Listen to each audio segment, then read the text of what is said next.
ہے، کچھ شک نہیں کہ ایمان والوں کے لیے اس میں نشانی ہے۔ اے نبی، یہ کتاب جو تمہاری طرف وحی کی گئی ہے اس کو پڑھا کرو اور نماز کے پابند رہو۔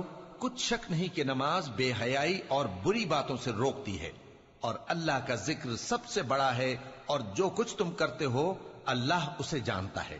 اور اہل کتاب سے بحث نہ کرو مگر ایسے طریق سے کہ نہایت اچھا ہو۔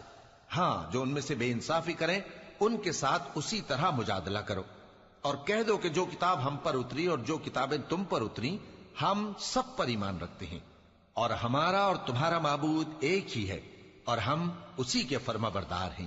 اور اسی طرح ہم نے تمہاری طرف کتاب اتاری ہے تو جن لوگوں کو ہم نے کتابیں دی تھیں وہ اس پر ایمان لے آتے ہیں، اور بعض ان مشرک لوگوں میں سے بھی اس پر ایمان لے آتے ہیں، اور ہماری آیتوں سے وہی انکار کرتے ہیں جو ہیں ہی کافر، اور تم اس سے پہلے کوئی کتاب نہیں پڑھتے تھے۔